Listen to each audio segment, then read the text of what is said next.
Tatanggap ka ng suhol sa simbahan. Tapos, kung ano yung sabihin niya, yun ang masusunod. Doon ako sa PNP custodial. Doon ako sa Senado ngayon, nagbago na isip ko, and then susunod doon tayo. Mahirap hulunukin yun, Mr. President. Dear colleagues. Why are we giving so much importance or credence to this person who is a liar, who is the #1 suspect of this corruption, what is happening in our country today? Bakit? Bakit? Meron ba nagproprotection sa House of Representatives?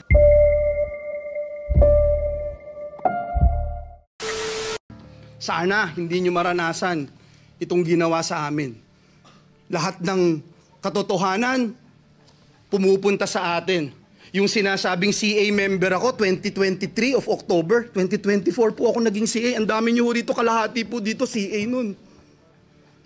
2023, sabi, kino-confirm si Secretary Bonoan. 2022, confirmed si Secretary Bonoan. Paulit-ulit po ako dito, wala akong flood control, walang maiturong flood control. And yet, ito, paniniwalaan. Nasa news, nasa lahat po. Dito sa atin, binanggit yung mga kongresista, pero wala, parang falling to deaf ears, Mr. President. Again, Mr. President, hindi ko kailangan na may sumuporta sa akin dito sa Senado. Kahit isa po dito sa Senado, I appreciate yung mga naniniwala. Kung hindi kayo naniniwala, it's not my problem. Ang alam ko lang, Mr. President, mahirap na ikaw paparatangan tapos sa mismong sarili mong bahay, hindi ka maproteksyonan. Sa mismong sarili mong bahay, pinagdududahan ka o hindi ka man lang mapakinggan, Mr. President. At parang ang nagiging dating ngayon, kung ano ang gusto ni Bryce, nitong assistant district engineer, siya po yung masusunod. So yun lang Mr. President. Akin po, kung ibabalik po siya dito, let the plenary decide. And let's continue to abide by our rules. Marami pong salamat, Ginoong Pangulo. Yan. Senator Jingo Estrada, Mr. President, would like to be recognized. Senator Jingo Estrada is recognized. Thank you, Mr. President. Mr. President, this morning, I received a report that Mr. Bryce Hernandez was transferred here from the Pasay City Jail. And it came to as a big surprise to this representation, since we approved that Bryce Hernandez be committed to the Pasay City Jail. We approved it in plenary. Mr. President, last Tuesday, when he appeared before the TRICOM at the House Committee, at the House of Representatives, the opening statement, if my memory serves me right, of Mr. Bryce Hernandez is that, pwede ba dito na lang ako makulong? Ayoko pong bumalik sa Senado dahil merong mga senador na involved dito sa flood control. And much to my surprise, he mentioned this representation together with Senator Joel Villanueva. After his testimony, full of lies,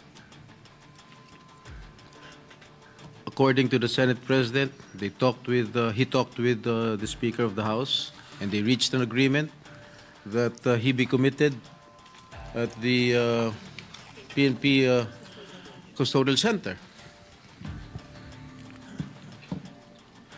But when I discovered that when he was at the PNP Custodial Center, not one OSA member was guarding him there. Walang nagbantay. Ni isa sa mga OSA na dapat meron tayong physical custody of that person. Wala nang pakialam ang pulis dyan eh. Tayo na ang may physical custody. Pero nasaan? Nasaan ang nagagwardya sa kanya doon? Eh kung biglang tumakas yun, biglang pinatakas ng pulis yun, paano na? So after that, nagdesisyon po tayo here, plenary, that we commit him at the Pasay City Jail. And everybody approved of it. Not Yeah, all. wala. When I made my motion, sinigundahan ni Majority Leader Senator Mig Zubiri, and no one objected. At ang sabi dito, I got hold of this letter from the lawyer of Mr. Bryce Hernandez. Third to the last paragraph. We appeal for this because today there is renewed faith. Ito, September 15, today. Under your leadership, Senate President Soto, and with Chairman Lacson's stewardship of the Blue Ribbon Committee, there is assurance that the Senate will stand not only as a body of discipline, but as an exemplar of fairness. Mr. President, noong Tuesday, sabi ni Bryce Hernandez, ayaw niya rito. Kayo na po ang Senate President noon. Yan.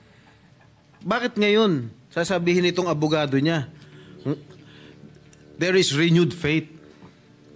Bakit nung sinabi ni Bryce Hernandez, Senate President po kayo, wala ba siyang faith sa inyo noon nung nagsalita siya? Yan. Nung Tuesday, na ayaw niya bumalik dito sa Senado. Bakit ngayon niya lang sasabihin na meron siyang renewed faith?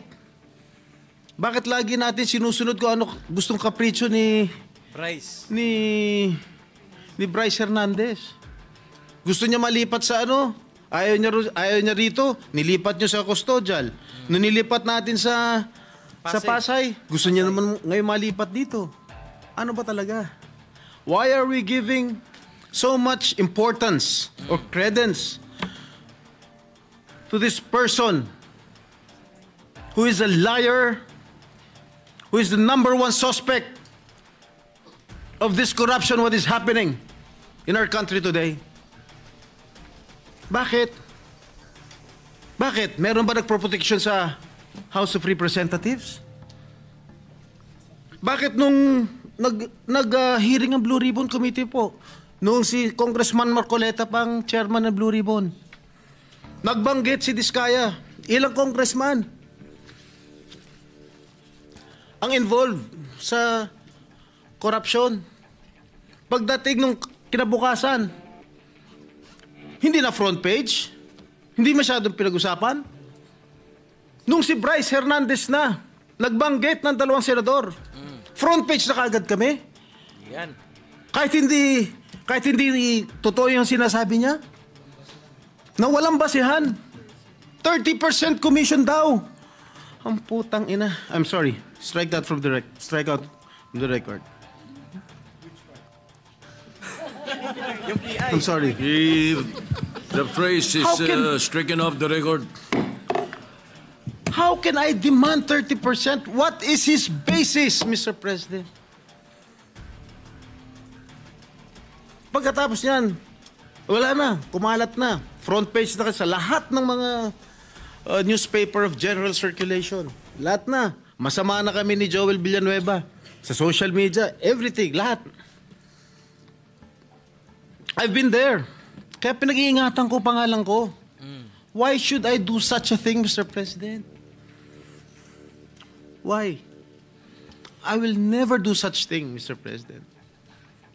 Porket ba I'm actively participating in the Blue Ribbon Committee?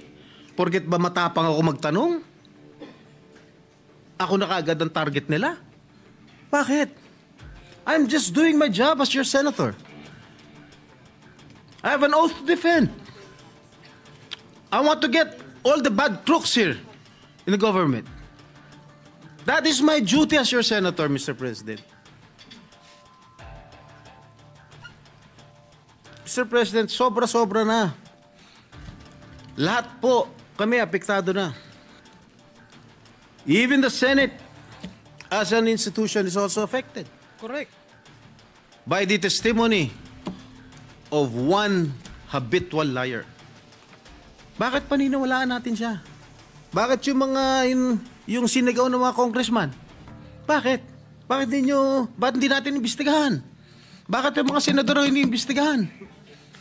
Ako, I'm open to an investigation. In fact, Mr. President, ngayon pa lang, kahit hindi pa nagko-comment sa Blue Ribbon Committee ni Senator Lacson, ngayon pa lang, I'm willing to sign any waiver to open my bank accounts. Yan.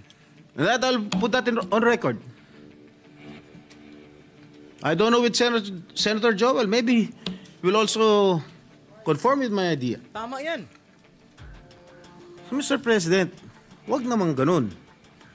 Bakit panay senador lang ang gusto nilang